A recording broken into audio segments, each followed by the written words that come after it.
So this is the Crystal Lake Cafe up by Crystal Lake, Azusa, California. And I got an interesting story to tell you.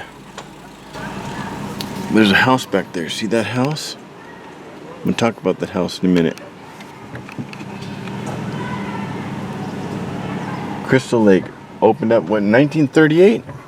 Yeah, so that cafe was made in 1938. Now, recently from a subscriber of mine, I don't know if he wants his name mentioned or where he lives, but he was going through some of his dad's old tackle. They don't live in the state, they live out of state. They used to live here in the 50s and 60s, I believe. And his dad used to bring him up here fishing. Well, when he's going through his dad's old tackle box, he found this, I'll put a picture of it, but a little set of hooks, a little hook. Yellow, unopened, with 2 hooks and leaders for trout fishing, and it was Crystal Lake label. The cafe and the original owner's name on it. The original owner's name being O'Connor. Now the present owner is the 5th owner. He gave me the full history of the place, and he's going to hang that on the wall, and I'm going to call back and give him some information. He's going to write the information on it. But that's when this lake was from there all the way across to there. I'll try to find a picture of it on the internet and put in the details. When I used to come here when I was a kid, it was from the trees to the trees, and there was a floating dock here, and it was really alive. It's one of the very few, I've heard only 100% spring-fed lakes in Southern California. That's why it's so low, the drought. I don't think you're supposed to. As a matter of fact, I know you're not supposed to. But if you sneak in here and stealth backpack camp, HB Hiker and I did, when you wake up in the morning, if you're quiet, you will see deer coming down, bighorn sheep coming down, and if you're lucky, a deer or maybe a cougar coming down to drink. They all know this place is here. It's been here forever. But we saw 5 or 7 deer. I think there was a couple of bighorn sheep, or you could hear the bighorn sheep ramming, butting heads, but the deer were right all along the shore. I have a video of it. My daughter and I came up here to bring that guy the hooks. But until California starts getting a lot of rain again, this is Crystal Lake. You used to be able to see this all the way back there at Windy Gap, very easy. Now, that's the only thing you can make out. You can't see the water anymore.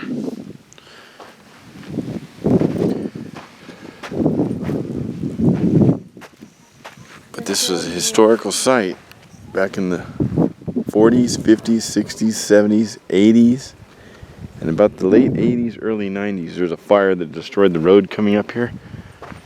The fire didn't. The fire destroyed the brush and stuff, and water took out the road soon after. So it was closed for about 12, 13 years. It recently reopened, but that's the lake. So the hooks, that pack of hooks, it had O'Connor on it. O'Connor, he said, is on the blueprint to the house. He lives in the house in the back, the big one. And his name is Adam. Present owner's name is Adam. But O'Connor was the first owner. He owned it for quite a while. He had his own brand of tackle and hooks. That was what was mailed back to me. So those hooks have been unopened since the 50s, made their way across the U.S. in a tackle box, and found their way back to me through the mail with my word to return them to the store with the history of where they've been. I've just done so. The second owner was David Blair, as in the Blair Witch. Second owner. Third owner was Dean Evans. The fourth owner was the guy with the name Roosevelt. Now Roosevelt owned it for quite a while, and he went all over. There's a book that you can check out if you ask Adam in the store, an old book. It's not for sale.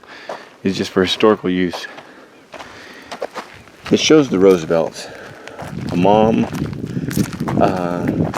two twins, brothers, and a daughter.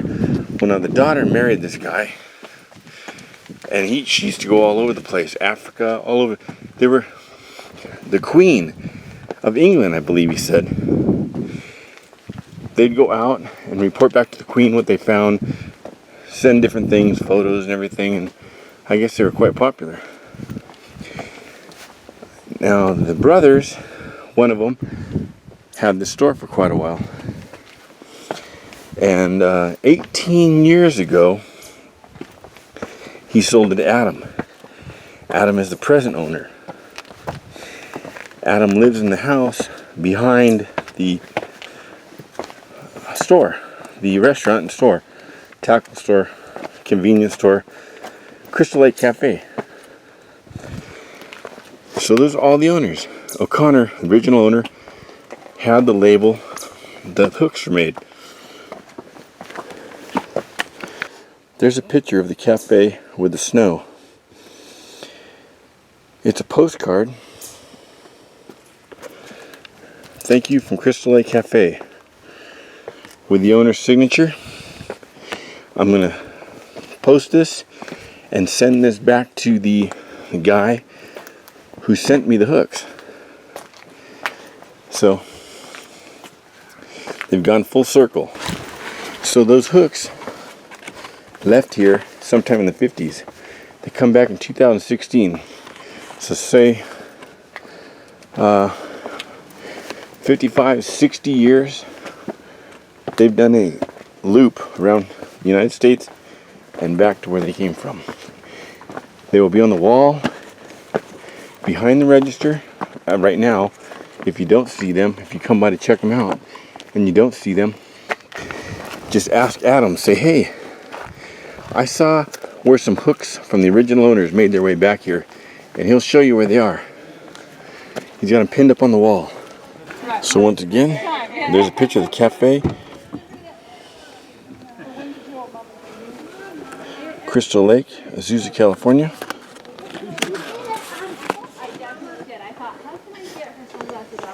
Man, real sneaky.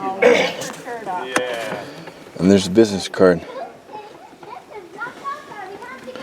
He wants me to send this to the guy.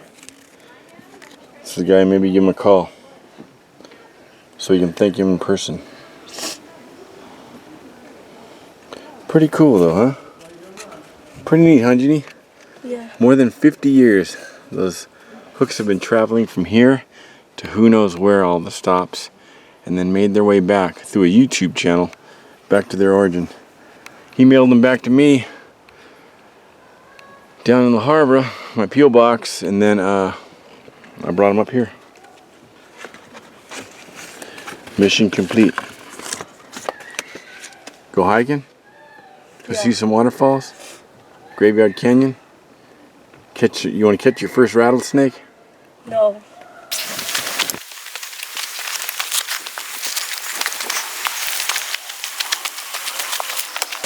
Look at that, how the water's worn through that log. Separated it.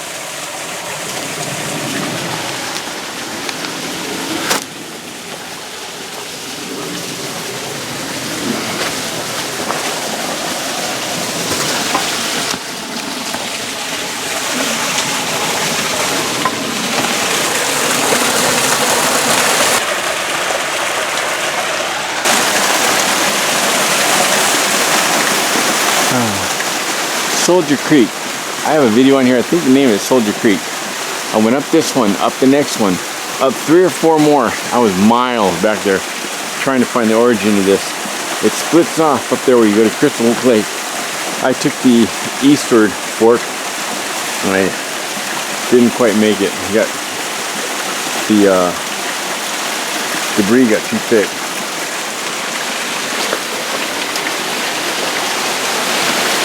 And it was too steep. But if you're looking for a neat place to hammock camp, top of this first falls, there's a fallen log coming down. If you look at that old video, I'll try to put a link in the details where you get hammocking off of that. Really neat.